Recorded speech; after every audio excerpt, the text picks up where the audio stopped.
Absorption in small intestine.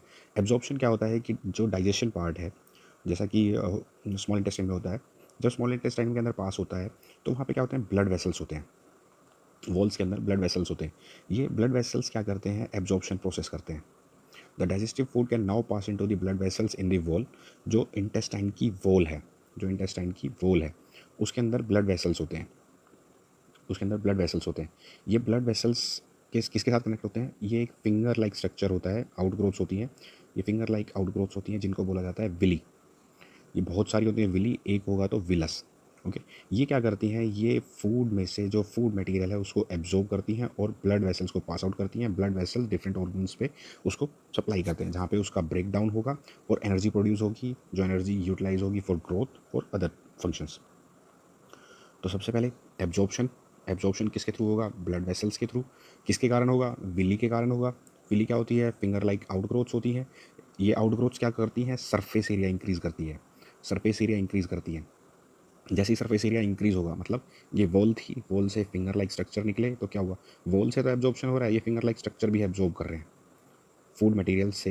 एक तरह से जो इंपॉर्टेंट कंपोनेंट्स हैं वो एब्जॉर्ब हो रहे हैं कंटिन्यूसली। तो absorption of the digested food, each villous has a network of thin and small blood vessels. तो हर किसी ब्लड जो विली है, विलस है, उसके साथ थिन और स्मॉल ब्लड वेसल्स कनेक्टेड होती हैं। The surface of the villus absorb the digestive material. जो विलस है वो एब्जॉर्ब करता है डाइजेस्टेड फूड मटेरियल्स को। The absorb substance is transported via blood vessels to the different organ. तो ये ब्लड वेसल्स क्या करती हैं, ये ब्लड वेसल्स फूड को डिफरेंट ऑर्गन्स तक ट्रांसपोर्ट करती हैं। The food where they it is use to build complex. तो इस पूरे प्रोसेस को बोला जाता है एसिमिलेशन। ये पूरा प्रोसेस होता है एसिमिलेशन की। ब्लड जो एब्जॉर्प्शन हुआ, वो एब्जॉर्प्शन ट्रांसपोर्ट होता है by blood vessels to different organ, जो कि यूज़ होता है बॉडी, मतलब बॉडी को बिल्ड करने में, या complex substance protein required by the body. This is called assimilation, this is called assimilation. Assimilation, इस पूरे प्रोसेस को बोला जाता है एसिमिलेशन। मतलब ये इंटेस्टाइन है, इस इंटेस्टाइन में ये विली है, स्मॉल इंटेस्टाइन में विली है। ये कहाँ पे कनेक्टेड है, ब्लड वेसल से कनेक्टेड है, ये ब्लड वेसल्स के साथ कनेक्टेड है। तो यहाँ से जो फूड मटेरियल आया, ये फूड मटेरियल से जो फूड का इंपॉर्टेंट मटेरियल कंपोनेंट है, एक तरह से पार्टिकल्स हैं, उनको एब्जॉर्ब करते हैं और ब्लड वेसल से होते हुए बॉडी के डिफरेंट ऑर्गन में इसको ट्रांसपोर्ट होता है। तो ये फिर जो यूज़ होता है, ये प्रोटीन रिक्वायर्ड होता है बॉडी का, जो भी मतलब बॉडी को ग्रो करने के लिए यूज़ होता है। तो ये पूरा प्रोसेस होता है assimilation. In the cell glucose break down with the help, जो अब ये बॉडी के अंदर पहुंच गया, यहाँ पे क्या होगा, ये ग्लूकोज ब्रेक डाउन हो जाएगा with the help of oxygen, with the help of oxygen. और कन्वर्ट किस में होगा, कार्बन डाइऑक्साइड एंड वाटर में। मतलब कि ग्लूकोज ग्लूकोज का ब्रेक डाउन हुआ विद प्रेजेंस ऑफ ऑक्सीजन। सांस लेते हैं तो हम ऑक्सीजन यूज़ करते हैं ना, और वो बाद में किस में कन्वर्ट हुआ, कार्बन डाइऑक्साइड और वाटर में। ये कार्बन डाइऑक्साइड और वाटर, हम जब सांस छोड़ते हैं तो कार्बन डाइऑक्साइड बाहर निकल जाती है, जो सब सांस लेते हैं तो ऑक्सीजन अंदर आती है और वो ग्लूकोज का ब्रेक डाउन करती है, जिसके कारण एनर्जी प्रोड्यूस होती है। तो energy is release. The food that remain undigested और unabsorb enter into the large intestine. तो जो बचा हुआ फूड है वो लार्ज इंटेस्टाइन में एंटर करता है। द लार्ज इंटेस्टाइन वाइडर और शॉर्टर। इसकी लेंथ कितनी होती है, लार्ज इंटेस्टाइन की 1.5 metre, 1.5 metre. Its function is to absorb water and some salt from the undigested food. इसका फंक्शन क्या होगा, वाटर को एब्जॉर्ब करना और जो बचा हुआ सॉल्ट या मिनरल्स हैं उसको एब्जॉर्ब करना। The remaining waste passes to the rectum. जो बचा हुआ है वो जो फिकल मटेरियल है, वेस्ट मटेरियल है, वो रिमूव हो जाता है थ्रू एनस। इस प्रोसेस को बोला जाता है इजेशन। इनजेशन जो था, इनजेशन वो था फूड को इनटेक करने के लिए। इजेशन क्या होता है, जब फूड को हम एक्सक्रीट कर रहे हैं या बाहर निकाल रहे हैं तब है। ओके, तो ये पूरा जितना प्रोसेस था ये ह्यूमन के रिस्पेक्ट में था, ह्यूमन बींग्स के रिस्पेक्ट में था कि ह्यूमन बींग्स के अंदर डाइजेस्टिव ट्रैक्ट कैसे काम करता है या एलिमेंट्री कैनाल कैसे काम करती है, ये पूरी वर्किंग हुई उसकी। अब हम जो नीचे पढ़ेंगे कि जो ग्रास ईटिंग एनिमल्स हैं, जो ग्रास खाते हैं, उनके अंदर क्या होता है, उनके अंदर डाइजेशन प्रोसेस होता कैसे है। Digestion in grass eating animals. Have you observe cow, buffalo and other grass eating animals chewing continuously. मतलब आप लोगों ने देखा होगा कि गाय या भैंस को वो कंटिन्यूसली च्यूई करती रहती हैं, मतलब मुंह चलाती रहती हैं या मुंह चलता रहता है उनका, बिना कुछ खाए, बिना कुछ swallow किए हुए वो चलाती रहती हैं। तो होता क्या है कि वो जब जैसे ही खाना खाती हैं तो वो क्विकली swallow करती हैं ग्रास को या जो भी फूड मटेरियल है उसको swallow करती हैं और अपने स्टमक के अंदर स्टोर कर लेती हैं। जहाँ पे स्टोर करती हैं उस पार्ट को बोलते हैं rumen। They quickly swallow the grass and store it in a part of the stomach called rumen. here the food get here the food get partially digested और is called cud. जो rumen होता है, rumen में से food Roman में इकट्ठा हुआ, जो इकट्ठा होता है उसको बोला जाता है curd.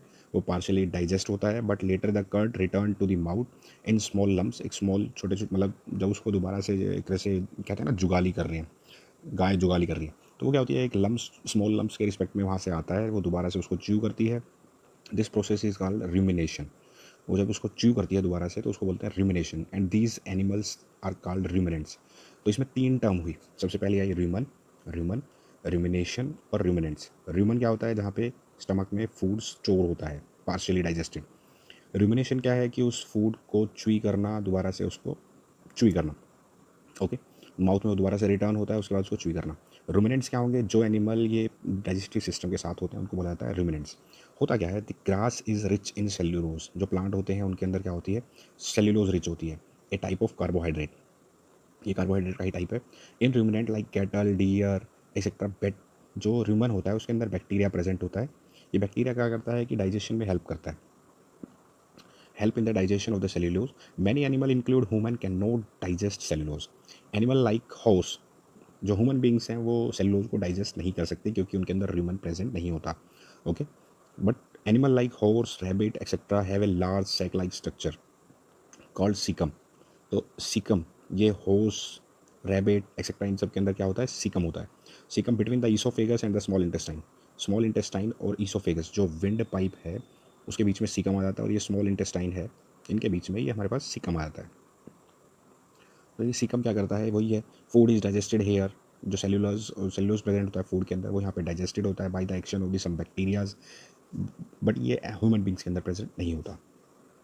So for you have learn about the animal which possess the digestive system. मतलब आप लोगों ने अभी तक ये पढ़ा है कि जिस एनिमल के अंदर डाइजेस्टिव सिस्टम होता है, जैसे एनिमल्स के बारे में पढ़ा, ह्यूमन्स के बारे में पढ़ा, ह्यूमन्स के बारे में पढ़ा, तो ये सारे जिनके अंदर डाइजेस्टिव सिस्टम प्रेजेंट होता है। बट कुछ ऑर्गेनिज्म ऐसे भी होते हैं जिनके अंदर डाइजेस्टिव सिस्टम होता ही नहीं है, like amoeba. Amoeba is one of the example which the organism which do not have digestive system. तो ये अमीबा है। अमीबा, अमीबा होता क्या है, एक माइक्रोस्कोपिक सिंगल सेल ऑर्गेनिज्म होता है, जो कि पॉन्ड वाटर के अंदर मिल जाता है ईजिली। अमीबा है एज ए सेल मेम्ब्रेन। तो इसका डायग्राम दिखाता हूँ, उस डायग्राम से आप लोगों को ईजिली क्लियर होगा। तो ये डायग्राम है अमीबा का, ये अमीबा होता है, ये इसका साइटोप्लाज्म है, ये जो इसके अंदर फिलअप है पूरा येलो येलो, ये इसका साइटोप्लाज्म है। ये जो यहाँ पे एक स्ट्रक्चर दिख रहा है, ये होता है न्यूक्लियस, न्यूक्लियस, ओके। ये क्या है, फूड वैक्यूल्स हैं, फूड वैक्यूल्स। तो इसका होता क्या है, ये मतलब एक तरह से सिंगल सेल ऑर्गेनिज्म होता है। Amoeba constantly change its shape and position, ये कंटिन्यूसली अपनी पोजीशन को, शेप को चेंज करता है, ठीक। इसके ये प्रोजेक्शंस होते हैं, ये प्रोजेक्शंस के थ्रू क्या करता है, फूड पार्टिकल्स को एक तरह से कैच करता है, कैप्चर करता है। तो इनको बोलते हैं सूडोपोडिया, सूडोपोडिया, ओके। ये फिंगर लाइक प्रोजेक्शन होते हैं सूडोपोडिया। ये फूड को एब्जॉर्ब करते हैं, कैप्चर, मतलब एक तरह से कैप्चर करते हैं। कैप्चर करने के बाद ये डाइजेशन में हेल्प, डाइजेस्ट करते हैं इसको, और जो इसमें से मिनरल्स होते हैं, जो एक तरह से इंपॉर्टेंट, जो उसकी ग्रोथ के लिए रिक्वायर्ड होते हैं, डिवीजन के लिए रिक्वायर्ड होते हैं, वो सारा एब्जॉर्ब करने के बाद इसको इजेक्टेड आउट कर देते हैं, ठीक। ये यहाँ से इजेस्टेड वेस्ट कर दिया, जो फूड वेस्ट है उसको बाहर निकाल दिया। तो ये पूरा स्ट्रक्चर है अमीबा का। अमीबा के अंदर साइटोप्लाज्म, सेल मेम्ब्रेन, न्यूक्लियस, ये फूड वैक्यूल्स, यहाँ से उसने फिंगर लाइक स्ट्रक्चर्स होते हैं, उसे फूड को कैप्चर किया, फूड को धीरे धीरे डाइजेस्ट किया और यहाँ से एक्सट्रीट कर दिया। तो ये फूड वैक्यूल्स होते हैं। Amoeba feed on some microscopic organism. When it sense food, it pushes out pseudopodia around the food particle and engulf it. The food become trapped in a food vacuole. The digestive juice is secreted into the food vacuole. They act on the food and break down into a smaller substance, gradually digest the food it absorb substance are used for the growth, maintenance and the multiplication. The undigested residual वो expel out कर दिया जाता है। तो ये पूरा amoeba का है कि उसने कैसे फूड वैक्यूल्स के थ्रू उसको फूड को कैप्चर किया सूडोपोडिया के थ्रू, और उसको धीरे धीरे डाइजेस्ट किया, अपने डाइजेस्टिव जूस को सेक्रेट किया, जो उसके इंपॉर्टेंट फूड ब्रेक डाउन हुआ उससे जो सब्सटेंस एब्जॉर्ब किए, जो डाइजेस्टिव फूड के सब्सटेंस है वो सारे एब्जॉर्ब किए, एब्जॉर्ब करने के बाद उसको ग्रोथ, मेंटेनेंस और मल्टीप्लिकेशन के लिए यूज़ किया, और लास्ट में उसको एक्सपेल आउट कर दिया। तो ये था पूरा कंप्लीट चैप्टर। इस कंप्लीट चैप्टर के अंदर हमने ह्यूमन के बारे में पढ़ा, ह्यूमन डाइजेस्टिव सिस्टम। फिर हमने एनिमल्स जिनके अंदर ह्यूमन है या सेल्यूलोज को जो डाइजेस्ट करते हैं वो पढ़ा। उसके बाद जिनके अंदर डाइजेस्टिव सिस्टम है ही नहीं वो पढ़ा, ओके, लाइक अमीबा। तो ये पूरा कंप्लीट चैप्टर पढ़ा, आप इसको बार बार रिवाइज़ करें, जहाँ पे समझ ना आए वो कमेंट बॉक्स में आप हमें कमेंट भी करें। ओके, तो अब इसमें बेसिक कीवर्ड्स क्या हैं, कीवर्ड्स भी देख लेते हैं एक बारी। कीवर्ड्स जो यूज़ हुए हैं, एब्जॉर्प्शन सबसे पहला आता है। एब्जॉर्प्शन, एब्जॉर्प्शन कहाँ पे पढ़ा था हमने, जो स्मॉल इंटेस्टाइन था, स्मॉल इंटेस्टाइन था, उस स्मॉल इंटेस्टाइन के अंदर ब्लड वेसल्स थे। जो ब्लड वेसल्स थे वो क्या करते थे, जो फूड मटेरियल था उस फूड मटेरियल को एब्जॉर्ब करते थे, तो वो प्रोसेस क्या कहलाता था, एब्जॉर्प्शन कहलाता था।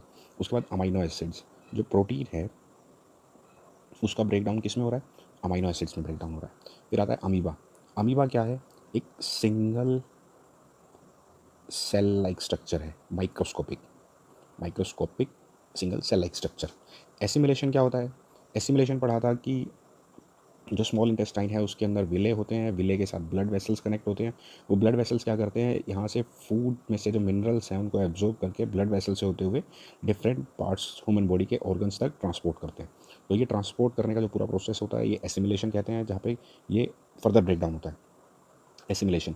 उसके बाद आता है बाइल। बाइल क्या होता है, जो लीवर से जो जूस सेक्रेट होता है उसको बाइल जूस बोलते हैं।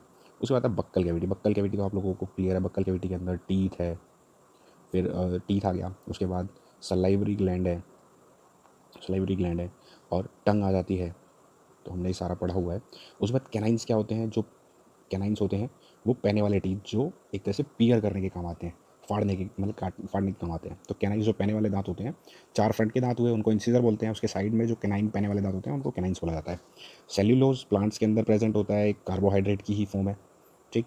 और सेल्यूलोज को डाइजेस्ट करने के लिए क्या रिक्वायर्ड होता है, रूमेन, रूमेन इन एनिमल। और डाइजेशन, डाइजेशन क्या होता है, जो फूड है, जो फूड है उसको, फूड सब्सटेंस है उसको स्मॉलर पार्टिकल्स में ब्रेक डाउन करना। फूड जो मिनरल्स एंड न्यूट्रिशंस हैं उनको, कंपोनेंट ऑफ फूड है उसको स्मॉलर कॉम्प्लेक्स स्ट्रक्चर को स्मॉलर स्ट्रक्चर में ब्रेक डाउन करना। इजेशन क्या होता है, एक होता है डाइजेशन, एक होता है इंजेशन, एक होता है इजेशन। इजेशन मतलब एक्सट्रीट आउट करना। फैटी एसिड्स, जो फैट का ब्रेक डाउन होता है वो होता है फैटी एसिड एंड ग्लिसरॉल के अंदर, ग्लिसरॉल के अंदर। फूड वैक्यूल्स किस में पढ़ा था अभी, अमीबा के अंदर, अमीबा के अंदर ये फूड वैक्यूल्स होते हैं जो फूड को एब्जॉर्ब करते हैं उससे। गॉल ब्लैडर, गॉल ब्लैडर क्या स्टोर करता है, बाइल को स्टोर करता है। बाइल कहाँ से सेक्रेट होता है, ये लीवर से सेक्रेट होता है। उसके बाद आता है ग्लिसरॉल। ग्लिसरॉल, ग्लिसरॉल का क्या, ग्लिसरॉल आप लोगों ने पढ़ा है अभी, ग्लिसरॉल, ग्लिसरॉल जब फैट का एक तरह से फैट का ब्रेकडाउन होता है तो ग्लिसरॉल और फैटी एसिड निकलते हैं। इंसीजर्स क्या होते हैं, जो फ्रंट के 4 टीथ होते हैं वो इंसीजर्स होते हैं। इंजेशन क्या होता है, फूड को जो इनटेक किया जाता है, इनटेक माउथ के अंदर जब लेते हैं तो वो इंजेक्शन होता है। लीवर क्या है, लार्जेस्ट ग्लैंड है और बाइल को सेक्रेट करता है। ये मिल्क टीथ है, मिल्क टीथ क्या होते हैं, जो एक पर्टिकुलर टाइम के बाद 6 to 8 ईयर में टूट जाते हैं, उसके बाद नए टीथ आते हैं, उसको परमानेंट टीथ बोलते हैं। Milk teeth, permanent teeth. Permanent teeth, milk teeth क्या होंगे, जो टूट जाएंगे। परमानेंट टीथ क्या होंगे, जो टूटने के बाद आते हैं। मोलर क्या होते हैं, जो ग्राइंडिंग के लिए, फूड ग्राइंडिंग के लिए यूज़ होते हैं, जिसको हम जाड़ बोलते हैं। ओके, उसके बाद आता है ईसोफेगस। उसके बाद आता है ईसोफेगस। ईसोफेगस क्या होती है हमारी, फूड पाइप, इसको फूड पाइप भी बोलते हैं। ओके, उसके बाद आता है पेंक्रियाज। ये पेंक्रियाज क्या है, एक लीफ लाइक स्ट्रक्चर है, इससे क्या निकलता है, पेंक्रिएटिक जूस। पेंक्रिएटिक जूस, ये पेंक्रिएटिक जूस किस में हेल्प करता है, fat, carbohydrate, fat, carbohydrate and protein pack करता है फॉर डाइजेशन। उसके बाद आता है प्रीमोलर। प्रीमोलर, जाड़ से पहले जो प्रीमोलर होते हैं, 2 प्रीमोलर्स होते हैं। मोलर्स कितने होते हैं, 3 मोलर्स होते हैं। शूडोपोडिया, शूडोपोडिया क्या होता है, अमीबा के अंदर जो फिंगर लाइक स्ट्रक्चर होते हैं उनको शूडोपोडिया बोलते हैं, जो फूड को कैप्चर करने के लिए यूज़ होते हैं। र्यूमन, र्यूमन क्या होता है, जो स्टमक का ही एक पार्ट है, जहाँ पे partially digested food, stomach, stomach H आएगा, तो स्टमक के अंदर जो पार्शली डाइजेस्टेड फूड स्टोर करते हैं वो र्यूमन होता है। र्यूमिनेंट्स, जिनके अंदर र्यूमन होता है वो होता है, जो प्रोसेस होता है उसको दोबारा से च्यू करना, फूड को रिटर्न करना माउथ में और दोबारा से च्यू करना, वो रूमिनेशन होता है। सलाइवरी ग्लैंड माउथ के अंदर होते हैं, बक्कल कैविटी में होते हैं। बक्कल कैविटी के अंदर सलाइवरी ग्लैंड होते हैं जो सलाइवा सेक्रेट करते हैं। ओके, सलाइवा किस पे काम करता है, बक्कल ब्रेक करता है, स्टार्च को ब्रेक करता है इनटू कार्बोहाइड्रेट्स, कार्बोहाइड्रेट्स में करता है। विली क्या होते हैं, विली स्मॉल इंटेस्टाइन में प्रेजेंट होते हैं और finger like structure, finger like होते हैं, जिनके अंदर ब्लड वेसल्स होती हैं, जो फूड में से जो फूड पार्टिकल्स हैं उनको एब्जॉर्ब करते हैं। सलाइवा क्या है, सलाइवा सलाइवरी ग्लैंड से सेक्रेट होता है, ठीक, जो हमारे मुंह में लाल आती है उसको सलाइवा बोला जाता है, सलाइवरी ग्लैंड से सेक्रेट होता है और स्टार्च के डाइजेशन में हेल्प करता है। ओके, तो आप बीच बीच में इसके स्क्रीनशॉट ले लें, यहाँ पे आपको समझना है, प्लीज़ उसको कमेंट बॉक्स में लिखें। और व्हाट यू हैव लर्न, ये पूरा आप लोगों को खुद पढ़ना है, ताकि आप लोगों को पता लगे कि इस चैप्टर में जो रिवीजन कराई गई है इस वीडियो के थ्रू, वो आपको ढंग से समझ आया या नहीं आया। और ये जो कीवर्ड्स हैं, ये कीवर्ड्स आपको बार बार रिवाइज़ करने हैं, ये बार बार रिवाइज़ करने हैं, क्योंकि इसमें कीवर्ड्स दिए हुए हैं, ये सारे मेन इंपॉर्टेंट टर्म्स यूज़ हुई हैं जो इस चैप्टर के अंदर यूज़ हो रखी हैं। तो आप लोग इस वीडियो को बार बार देखें, जहाँ पे समझ ना आए कमेंट बॉक्स में रिप्लाई करें। जो ये एक्सरसाइज है, एक्सरसाइज की एक वीडियो और बनाऊंगा मैं, जिसमें आपको सारे टॉपिक्स, मतलब टॉपिक वाइज आपको एक्सप्लेनेशन दी जाएगी पूरी एक्सरसाइज की। तो वो वीडियो भी ज़रूर देखें और हमारे चैनल को सब्सक्राइब एंड लाइक ज़रूर करें। Thank you very much.